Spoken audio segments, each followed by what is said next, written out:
Hello friends, welcome back to English with চাঁদ। আশা করি সকলে ভালো আছো। তো আজ আমরা শুরু করব দ্য লিসেনার্সের এমসিকিউ। ঠিক আছে, the listeners by Walter ডিলামেয়ার।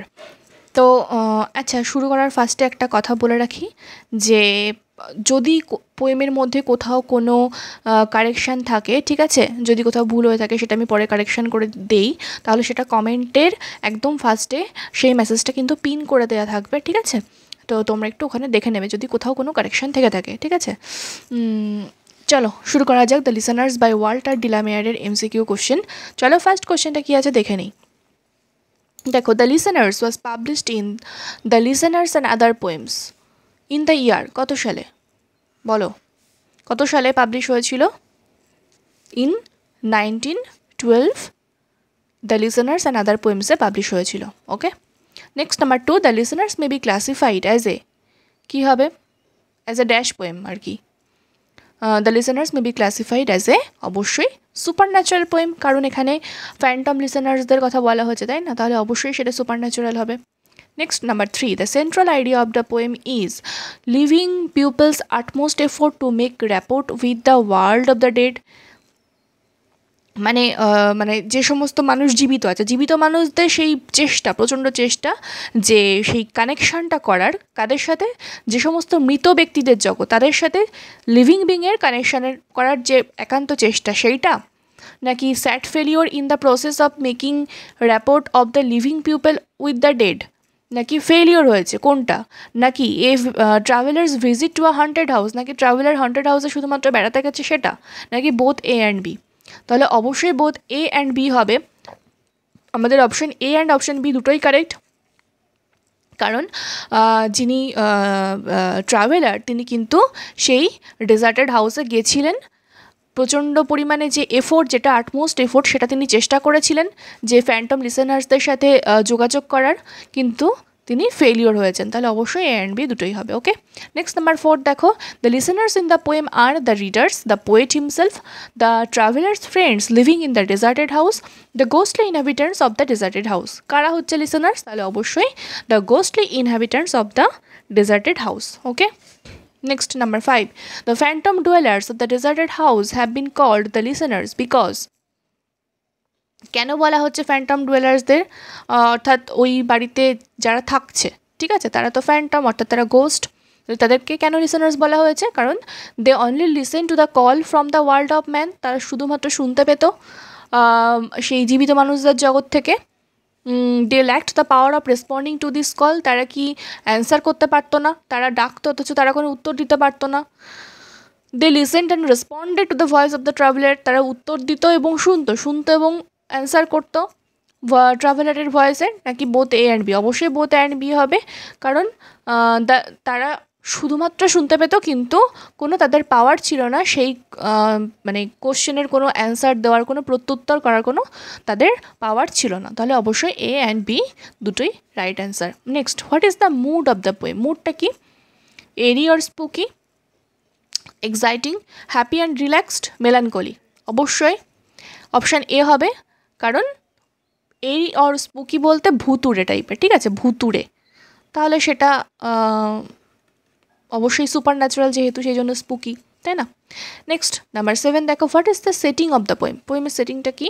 Near a pond where many animals are frolicking, at the top of a tower overlooking a barren land, a small cabin by the beach, a moonlit night at a dwelling in a forest. খুবই সহজ question, a moonlit night at a dwelling in a forest. Okay, next number 8, with regard to the supernatural atmosphere of the poem, Delamere may be compared to, তাহলে এই যে Walter ডিলামেয়ার যে এই supernatural পোয়েমটা লিখেছেন, তাহলে তার পরিপ্রেক্ষিতে এই ওয়াল্টার ডিলামেয়ারকে কোন পোয়েটের সাথে আর কি কম্পেয়ার করা যায়? কোন পোয়েটের সাথে কম্পেয়ার করা যায় বলো তো? এটা কিন্তু Coleridge is the right answer, কারণ কোলরিজও কিন্তু সুপারন্যাচারাল পোয়েম লিখেছিলেন, তাই না? তার সুপারন্যাচারাল পোয়েম আছে কুবলা খান, তাই তো, ক্রিস্টাবেল, এই সুপারন্যাচারাল পোয়েমগুলো কিন্তু কোলরিজ লিখেছিলেন, তো সেই জন্য কোলরিজের সাথে কিন্তু কম্পেয়ার করা যেতে পারে। Next number 9, who are the characters in the poem? Character কারা? The traveller, the phantom listeners, the horse, all of the above. প্রত্যেকেই ছিল ক্যারেক্টার, তাই না? অল অফ দ্য অ্যাবাভ হবে। Next number 10, which of the word below suggest that the setting involves a mansion or a large house. এটা কিন্তু a large, দুটো gap হবে একটু লেখার মধ্যে। তাহলে কি হবে, ওটা যে মানে ওই বাড়িটা যে একটু বড় টাইপের ছিল, লার্জ হাউস ছিল, সেটা কোন ওয়ার্ডটার দ্বারা আমরা জানতে পারবো? Moonlit door, turret, iron on stone, নাকি প্লাঞ্জিং হুপস? এটা কিন্তু অপশন বি, টারেট হবে। কেন? কারণ টারেট সেই সমস্ত বিল্ডিংয়ের মাথায় থাকে, উঁচু উঁচু খুব বিল্ডিংয়ের মাথাতে থাকে, একটু গম্বুজ টাইপের হোক বা কোনো একটা স্পেস, কোনো একটা রুম টাইপের হোক, ছোট একটা জায়গা, সেই একদম বিল্ডিংয়ের মাথাতে। তো টারেটের মাধ্যমে আমরা জানতে পারবো যে যে সেটিং যেটা ছিল সেই সেটিংটা হচ্ছে একটা বড় বাড়িতে ছিল, ঠিক আছে? বড় বাড়িটা হচ্ছে সেই সেটিংটা ছিল, a mansion or a large house. Okay, next number 11, a bird flew out of the dash of the deserted house just above the traveller's head. তাহলে এটা কী হবে? Flew out of the turret, turret, TURRET. Option A is the right answer. Next, number 12, the traveler went to on foot, পায়ে হেঁটে গেছিলেন তিনি, on a horseback the deserted house, in a motor car, on a bicycle. তাহলে on a horseback, একটা কথা বলে রাখি, এই দ্য লিসেনার্স পোয়েম কিন্তু তোমাদের পড়ানো আছে, ঠিক আছে? লাইন বাই লাইন এক্সপ্লেনেশন করে দেওয়া আছে, এবং সেখানে পড়ানোর পরে কিন্তু আমি সেখানে কিছু এমসিকিউ দিয়েও ছিলাম, ঠিক আছে? তো এটা হচ্ছে সেকেন্ড টাইম এমসিকিউ দেওয়া হচ্ছে। তোমরা সেই সমস্ত ভিডিওগুলো কিন্তু অবশ্যই দেখে আসবে, প্লেলিস্টে গিয়ে দেখবে, প্লেলিস্টে সার্চ করলেই কিন্তু তোমরা পেয়ে যাবে, ঠিক আছে? আলাদা আলাদা করে সমস্ত কিছু সেট করা আছে, তো কোনো সমস্যা নেই। আচ্ছা চলো, আচ্ছা এখানে এই কথাটা এক্সট্রা চলে এসেছে, এটা বাদ দাও, কেটে দিচ্ছি। তাহলে the traveller went to on foot, on a horseback, in a motor car, on a bicycle, তাহলে in a horseback, on a horseback, sorry. Next number 13, the traveller went to the deserted house in a moonlit night, in a dark night, in broad daylight, at dawn. অবশ্যই in a moonlit night. Next number 14, while the traveler was knocking at the door of the deserted house, his horse stood still. যখন traveller সেই দরজায় ধাক্কা ছিলেন, knock করছিলেন, তখন তার ঘোড়া কী করছিল? চুপচাপ দাঁড়িয়েছিল, নাকি চ্যাম্পড গ্রাসেস? চ্যাম্পড বলতে খুব মানে একটু হালকা শব্দ করে করে খাওয়া, ঘাস খাওয়া, তাহলে চ্যাম্পড গ্রাসেস, র্যান ম্যাডলি, নাকি got restless and gave its harness bell a shake? কী করেছিল তাহলে? তাহলে সে কিন্তু চ্যাম্পড গ্রাসেস, অর্থাৎ সে কিন্তু ঘাস খাচ্ছিল, তাই না? শব্দ করে করে। The traveller's horse champed the grasses, অবশ্যই দেখো হয়ে গেল, ওটা আগের লাইনেই ছিল। The traveller's horse champed the grasses. Next number 16, and his horse in the silence champed the grasses. Champed মানে কি? একটু আগেই বললাম, একটু শব্দ করে করে খাওয়া, সেটা হচ্ছে eat noisily. Okay, next number 17, the door of the deserted house was, কেমন ছিল? স্টারলিট ছিল, অর্থাৎ তারার দ্বারা আলোক মানে আলোকিত, নাকি সূর্যের দ্বারা, নাকি মুনের দ্বারা, নাকি ক্যান্ডেল লিট? কোনটা? অবশ্যই moonlit. Next number 18, the sky mentioned in the poem was starry, leafy, covered with cloud, নাকি স্টর্মি? কোনটা হবে বলো? এটা কিন্তু স্টারি অ্যান্ড লিফি আমরা দুটোই বলতে পারি, ঠিক আছে? কারণ আমাদের স্কাইয়ে কিন্তু এখানে দুটোর বর্ণনায় দেওয়া হয়েছে, যে আমরা পড়েছিলাম পোয়েম পড়ার সময়, যে while his horse moved cropping the dark turf neath the starred and leafy sky, তাহলে স্টার্ড স্কাই আবার লিফি স্কাই দুটোই কিন্তু, তাহলে স্টারি অ্যান্ড লিফি কিন্তু আমরা দুটোই বলতে পারি, ঠিক আছে? এখানে তো দুটোই কিন্তু এখানে answer. Next number 19, which option suggests that the owners of the house are deceased? কোন অপশানটা এখানে অপশানের মাধ্যমে আমরা বলতে পারি যে হাউসের যে ওনার সে হচ্ছে মারা গেছিলো? Bird flew up out of the turret, grey eyes of the traveller, faint moonbeams, phantom listeners. তাহলে এটা কিন্তু অপশান ডি, ফ্যান্টম লিসেনার্স, অর্থাৎ যেহেতু তারা ঘোস্ট সেহেতু বলতেই পারি যে তারা মারা গেছিলো, তাহলে Phantom listeners. Next number 20, no head from the leaf-fringed seal leaned over. This line indicates that, অর্থাৎ কোনো মাথায় সেই লিফ ফ্রিঞ্জড সিল বলতে আমি আগে বলেছিলাম পোয়েম পড়ানোর সময় যে কোনো একটা উইন্ডো, সেই উইন্ডোর যে ফ্রেম, সেই ফ্রেমটার কথা বলা হয়েছে, যে এই তলার ফ্রেমটার কথা বলা হয়েছে, এটা হচ্ছে লিফ ফ্রিঞ্জড সিল, পাতা দিয়ে একেবারে ঘেরা ছিল সেই উইন্ডো, সেই নিচের ফ্রেমটা। তো বলো যে দিস লাইন কোনটাকে ইন্ডিকেট করছে? The house is deserted since long, people live in the house but they do not welcome the traveller, the house is maintained properly by its present inhabitants, all of this কোনটা হবে? বলো। The people live in the house, অবশ্যই তার বাড়িতে কেউ থাকে না, সেটা তো নয়। ওয়েলকাম করেনি, অত বাড়িতে থাকে অথচ ওয়েলকাম করেনি, সেটা নয়। The house is maintain properly by its present inhabitants, properly তো অবশ্যই নয়, তাহলে অবশ্যই option A is the correct answer. বহুদিন ধরে পরিত্যক্ত অবস্থাতে পড়ে আছে বাড়িটা।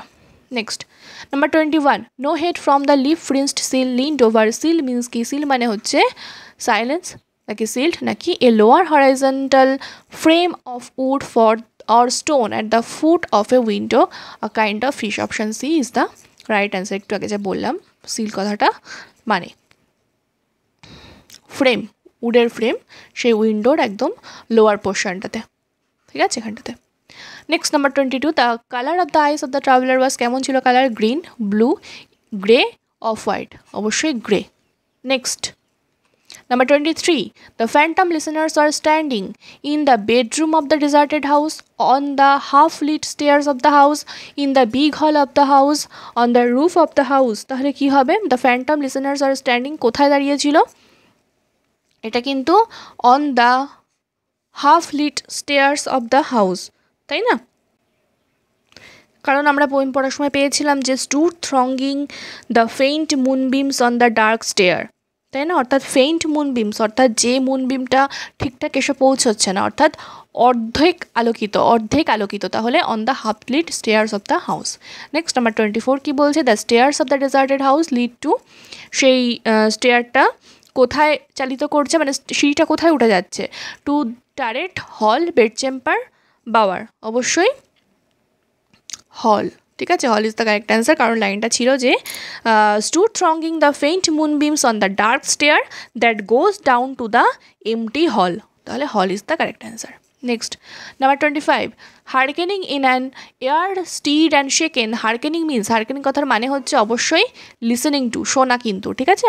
Next number 26, the phantom listeners stood listening to the voice from the world of, সেই যারা ভূতুরে গোস্টলি ফিচার যারা ছিল, গোস্ট, তারা স্টুড দাঁড়িয়ে শুনছিল, stood listening to the voice, কাদের কথা শুনছিল?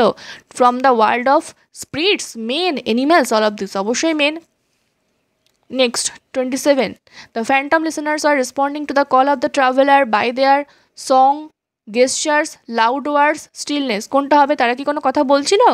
কারণ তারা শুধুই মাত্রই শ্রোতা, লিসেনার, কিন্তু তারা কিন্তু কোনো কথাই বলেনি, তাহলে অবশ্যই স্টিলনেস, ঠিক আছে। Next number 28, the traveller knocked at the moonlit door of the deserted house, কতবার নক করেছিল? থ্রাইস, 3 টাইমস কিন্তু নক করেছিল, ঠিক আছে। ফার্স্টে বলেছিল is there anybody there, said the traveller, আবারও ছিল is there anybody there, he said, এবং লাস্টে কী ছিল যে for he suddenly smote on the door even louder and lifted his head, তাহলে এই 3বার কিন্তু নক করেছিল। Next number 29, stood thronging the faint moonbeams on the dark stair, here the word thronging is, তাহলে কি হবে বলো দেখি?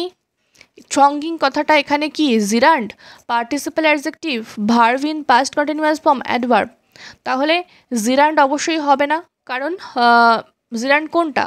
যেটা ভার্বের সাথে আইএনজি যোগ হয়ে যেটা নাউন হয়ে যাচ্ছে সেটা হচ্ছে জিরান্ড, তাহলে এখানে কি এটা নাউন হয়েছে? স্টুড থ্রঙ্গিং, স্ট্রঙ্গিং বলতে কি মানে ভিড়ভাট্টা করে, গাদাগাদি করে দাঁড়িয়েছিল যেটা আর কি। স্টুড থ্রঙ্গিং অ্যাকচুয়ালি কি কারা দাঁড়িয়েছিল? দ্য ফ্যান্টম লিসেনার্স, তাই না? তাহলে দে স্টুড থ্রঙ্গিং, ব্যাপারটা এখানে ধরো এখানে একটা সাইলেন্ট আছে, একটা ওয়ার্ড, সেটা হচ্ছে they stood thronging the faint moonbeams on the dark stair, তাহলে তারা কীভাবে দাঁড়িয়েছিল? থ্রঙ্গিং অর্থাৎ একেবারে ভিড়ভাট্টার মতোভাবে, ভিড়ভাট্টা করে বা গাদাগাদি করে এইভাবে দাঁড়িয়েছিল, তাহলে সেটা কেমনভাবে দাঁড়িয়েছিল? না থ্রঙ্গিং, তাহলে এটা অবশ্যই অ্যাডজেক্টিভ হিসেবে কিন্তু এখানে ইউজ হয়েছে, এটা জিরান্ড হবে না, কারণ এটা নাউন নয় এখানে। Verb in past continuous form সেটাও নয়, এখানে কিন্তু কোনো কন্টিনিউয়াস ফর্মে কিন্তু লেখা হয়নি, ঠিক আছে, কোনো এখানে কন্টিনিউয়াসের কোনো কাজ করছে না, তাহলে এটা হবে না। অ্যাডভার্বও হবে না, তাহলে কি হবে? পার্টিসিপাল অ্যাডজেক্টিভ, ঠিক আছে, কারণ এখানে এই যে দ্য পার্টিসিপাল থ্রঙ্গিং যেটা, সেটা কিন্তু কাকে মডিফাই করছে? এই দেকে মডিফাই করছে, ঠিক আছে। কারণ তারা দাঁড়িয়েছিল কোথায়, আন্ডার দ্য ফেইন্ট মুনবিমস, সেটা বলতে চেয়েছে। তাহলে এটা কিন্তু পার্টিসিপাল অ্যাডজেক্টিভ হবে। ওকে, অ্যাডজেক্টিভ হিসেবে কিন্তু ইউজ হয়েছে। নেক্সট নাম্বার 30 দেখো, the traveller felt the strangeness of the phantom listeners in his, কোথায় ফিল করেছিল সেই স্ট্রেঞ্জনেসটা? বলো বলো বলো বলো। এটা কিন্তু heart, mind, brain all of this, কোনটা হবে? হার্ট, কারণ লাইনটা ছিল and he felt in his heart their strangeness, তাহলে হার্ট। ঠিক আছে, পোয়েম পড়লে কিন্তু সব পারা যায়। Next number 31, the forest land in front of the deserted house was covered with, তাহলে কি দিয়ে ঢাকা ছিল সেই ফরেস্ট ল্যান্ড, সেই in front of the deserted হাউসটার সামনে? মস দিয়ে, ফার্ন দিয়ে, বুশেস, অল অফ দিস, তাহলে এটা কিন্তু ফার্ন ছিল। ঠিক আছে। Next number 32, hearkening is an air stirred and shaken, the air got stirred and shaken by, বাতাসটা একেবারে নড়ে গেছিল কার দ্বারা? The traveller's call, flight of the bird, the munching sound of the horse, the sound of the cricket, তাহলে কি হবে বলো? কি ছিল বলো তো লাইনটা? Hearkening in an air stirred and shaken by the lonely traveller's call, তাহলে দ্য ট্রাভেলার্স কল হবে। যারা পোয়েম পড়বে না তারা কিন্তু the munching sound of the হর্সও করে আসতে পারে, কারণ গুলাবে, যদি গুলানোর হয় একমাত্র এই দুটো অপশানের মধ্যে গুলাবে, চারটের মধ্যে কখনোই গুলায় না, গুলালে দুটো অপশানের মধ্যেই গুলিয়ে যায় আমাদের, তাই না? তাহলে এই দুটোর মধ্যে যদি আমাদের পোয়েম পড়া থাকে ভালো করে, তাহলে আমরা বলতে পারবো যে দ্য ট্রাভেলার্স কল অ্যান্সারটা হবে। Next number 33, why did the traveller stand at the door of the deserted house perplexed and still, কেন দাঁড়িয়েছিল ট্রাভেলার একেবারে স্থির হয়ে? No one descended to him, he heard ইকোয়িং sound through the shadowiness of the still house, nobody reply to his call, all the above, কী হবে? কেন সে দাঁড়িয়েছিল এইভাবে পারপ্লেক্সড অ্যান্ড স্টিল হয়ে? বলো কী ছিল বলো তো লাইনটা? যে no head from the leaf fringed sill leaned over and looked into his grey eyes where he stood perplexed and still. হ্যাঁ, তাই তো? তাহলে কী ছিল? No one descended to him নাকি হি হার্ড, কোনটা হবে বলো option? All of the above, সব কটাই হয়েছিল। কেউ তার মানে সে যে কথা বলছিল তার কোনো রিপ্লাই কেউ করেনি, মানে কেউ এগিয়েও আসেনি তার কাছে, আবার সেই ইকো একটা সাউন্ড শুনছিল through the shadowiness of the still house. ঠিক আছে, বলছে the climax of this narrative poem is probably when, ক্লাইম্যাক্সটা কখন হচ্ছে এই পোয়েমে? দেখো অপশানগুলো দেখি। The bird flies out of the turret above the traveller's head, যখন পাখি উড়ে যাচ্ছে সেই টারেট থাকে তখন? এটা হবে না। The horse champs on the ferny ground, যখন হর্স সেই খাচ্ছে ঘাসটা সেই শব্দ করে করে ফার্নি গ্রাউন্ডের ওপরে, তখন? অবশ্যই নয়। The silence returns to the house because the traveller has departed, নাকি the traveller yells out tell them I came and no one answered that I kept my word, কোনটা হবে? এটাও হবে না। Option C is the right answer. কেন? Climax বলতে কি একেবারে শেষ চূড়ান্ত কোন ইনসিডেন্টটা ঘটছে, তাই না? তাহলে কি হয়েছিল? একদম পোয়েমের লাস্ট লাইন রয়েছে, and how the silence surged softly backward when the plunging hoofs were gone, অর্থাৎ প্লানজিং হুপস আর গান বলতে কি, ঘোড়ার যখন হুপ আর শোনা যাচ্ছে না, তার মানে কি সেই পোয়েটও চলে গেছেন ঘোড়ায় চড়ে, ফিরে গেছেন, আর নেই ওখানে তিনি, সেই জন্য আবারও সাইলেন্স ফিরে এসেছে, তাই না? প্রথম তো সাইলেন্স ছিলই, তারপরে মাঝখানে সাইলেন্স ব্রেক হলো, আবার পোয়েট যখন চলে গেলেন, মানে যখন ডিপার্টেড করলো, কি হলো? প্লানজিং হুপসগুলো যখন চলে গেল, তখন কি হলো? আবার সাইলেন্স ফিরে এলো। তাহলে option C is the right answer. Next কী বলছে দেখো, they heard his foot upon the dash, কী হবে এই ড্যাশে? স্যান্ডি সয়েল আয়রন, এখানে একটু অপশান ভুলভাল আছে, তারাও ঠিক করে দিই, এটা অপশান নেই। ঠিক আছে, স্যান্ডি সয়েল, আয়রন, নাকি স্টিরাপ, নাকি স্টেয়ার, কোনটা হবে বলো? এটা কিন্তু স্টিরাপ হবে। They heard his foot upon the strap, strap বলতে বলেছিলাম সেই যে ঘোড়ায় বসার যে পাদানি আর কি, ঠিক আছে, সেইটা যেটার উপর ভর করে আর কি কোনো মানুষ ঘোড়ার পিঠে চড়ে, সেই পা দিয়ে, যেটার উপর পা দিয়ে চড়ে একটা লোহার জিনিস, সেইটা। তো সেটা কিন্তু স্টিড আপ বলা হচ্ছে সেটাকে, ঠিক আছে। Option C is the right answer. Next number 36, a they heard his foot upon the steed up, দেখো পরের লাইনেই রয়েছে, তাহলে এটাই অ্যান্সার হবে আমাদের, ওটা আগেরটা। Stead up is foot rest of a cart driver, foot rest of a horse rider, seat with a backrest, hard stony soil। এটা কিন্তু অপশন সি, সরি বি, একটু আগে বললাম যে foot rest of a horse rider, অর্থাৎ যেটার উপর পা দিতে হয়, হর্স রাইডারের যে পা দেওয়ার যে জায়গাটা সেটাকে বলা হচ্ছে।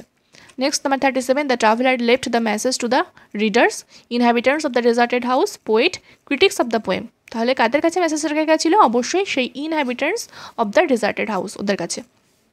38, silence surged softly backward. The line evokes the image of a silent forest, rolling waves, noiseless house, retreating soldiers। তাহলে কি হবে? এটা কিন্তু রোলিং ওয়েভস হবে, কারণ এই যে অ্যালিটারেশন যেখানে ইউজ করা হচ্ছে না, এই যে এস এস এস, এই যে অ্যালিটারেশনের যে অর্থাৎ এসের যে সাউন্ডটা রয়েছে, এইটার মাধ্যমে কিন্তু সেই ওয়েভসের কথা বলা হচ্ছে। ওয়েভস যেমনভাবে মানে সেই ওয়েভসের যে আওয়াজ সেটাকে বলা হয়েছে, ঢেউয়ের যে আওয়াজ সেটাকে বলা হয়েছে, অর্থাৎ ওয়েভস যেমন ঢেউ যেরকম তটে আসে আবার ফিরে যায়, ঠিক তেমনভাবেই সাইলেন্স প্রথমে ছিল, আবার মাঝখানে সাইলেন্স ব্রেক হয়েছিল, আবারও সাইলেন্স ফিরে এসেছে, ঠিক আছে। তো সেই জন্য এটা রোলিং ওয়েভস কিন্তু এটা হবে, অর্থাৎ সেই সাইলেন্সকে কম্পেয়ার করা হয়েছে কিন্তু রোলিং ওয়েভসদের সাথে, ঠিক আছে। Next 39, the purpose of the traveller in coming to the lonely house, কেন এসেছিলেন সেই traveller? Not clear to the readers, to attend a marriage party, no. To enjoy the nocturnal beauty of the place, no. তিনি সেই নিশ্চয়ই তিনি সেই জায়গার আনন্দ উপভোগ করতে আসেননি, সেই প্রকৃতির দৃশ্য উপভোগ করতে কি এসেছিলেন তিনি? অবশ্যই নয়, নকটার্নাল বিউটি নয়। Next, to meet the phantom dwellers, নয়। তাদের সাথে দেখা করতে এসেছিলেন ফ্যান্টম ডুয়েলার্সদের সাথে? অবশ্যই নয়, তাহলে তো তিনি তাদের সাথেই কথা বলে চলে যেতেন। ইজ দ্যার এনিবডি দেয়ার তিনি বলছিলেন, তাহলে আমাদের কাছে কিন্তু এই বিষয়টা পরিষ্কার নয়, not clear to the readers.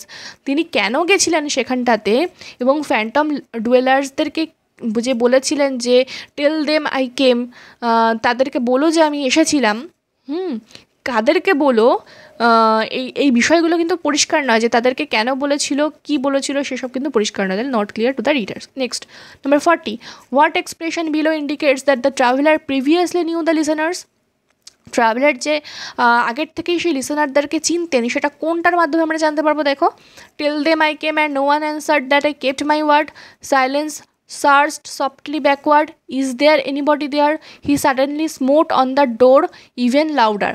এই তিনটে কিন্তু হবে না, ঠিক আছে। তাহলে option A is the right answer, কারণ যখন বললো যে টেল দেম আই কেম, তাদেরকে বলো আমি এসেছিলাম, ঠিক আছে, তার মানে কি? তার মানে বোঝানো হচ্ছে যে হ্যাঁ, আগে আসার কথা ছিল, তার আসার কথা ছিল, সেই জন্য সে এসেছিল। টেল দেম আই কেম, তার আসার কথা ছিল, সেই জন্য সে এসেছিল, অর্থাৎ আগেও নিশ্চয়ই তিনি ওখানে এসেছিলেন বা কেউ তাকে আসতে বলেছিল, তার মানে কি তার সাথে তার যোগাযোগ আছে, কানেকশন রয়েছে, ঠিক আছে, তার মানে তিনি আগের থেকে তাকে চেনেন, তো সেই জন্য option A is the right answer, বাকিগুলো কিন্তু যাচ্ছে না ওর সাথে। Next number 41, what type of a poem is the লিসেনার্সটা কী টাইপের পোয়েম? Haiku, অ্যানাক্রিওনিক,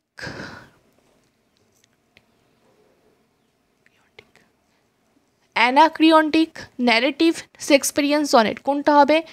narrative poem. Narrative poem কোনটাকে বলা হয়? যেটার মধ্যে কোনো একটা স্টোরি মিশে রয়েছে, কোনো একটা গল্প মিশে রয়েছে, ঠিক আছে, সেটা। তাহলে ন্যারেটিভ পোয়েম, এটা এই পোয়েমের মধ্যে অবশ্যই একটা গল্প মিশে রয়েছে, তাই না? এটা গল্পাকারে পোয়েমটা লেখা হয়েছে, তো এটা narrative poem. Next 42, which expression below is an example alliteration, কোনটা অ্যালিটারেশন? দ্য প্লাঞ্জিং হুপস আর গান। অ্যালিটারেশন কাকে বলে আমরা জানি অবশ্যই, কারণ কোনটা অ্যালিটারেশন আগে বলেছিলাম আমি কোনো একটা ভিডিওতে, যে ফার্স্ট লেটারগুলো বা ফার্স্ট লেটার বা সেই সাউন্ডগুলো, the sounds of the first letters of the words যখন সেম হচ্ছে, ঠিক আছে, যেমন দেখো কোনটা হবে এখানে? অপশন বি হবে, সাইলেন্সের এস, সার্চডের এস, সফটলির এস, ঠিক আছে। তাহলে এস এস এস, এই যে ফার্স্ট লেটারগুলো যে সেম রয়েছে বা তাদের সাউন্ডগুলো সেম রয়েছে, তো সেই জন্য কিন্তু এটা কিন্তু অ্যালিটারেশন, ওকে। নেক্সট তারপর number 43, when the poet says of the forest's ferny floor, what type of figurative language is he using? তাহলে এটা কী হবে? Simile, alliteration, metaphor, hyperbole. এটা তোমরা এবার বলতে পারো, বলো। ফরেস্টের এফ, ফার্নির এফ, ফ্লোরের এফ, ইনিশিয়াল লেটারগুলো সব এক রয়েছে, ইনিশিয়াল লেটারগুলো সব কিন্তু এক রয়েছে, তাহলে এটা কী হবে? অবশ্যই অ্যালিট্রেশন। ওকে, তো চলো আজ অবধি ছিল।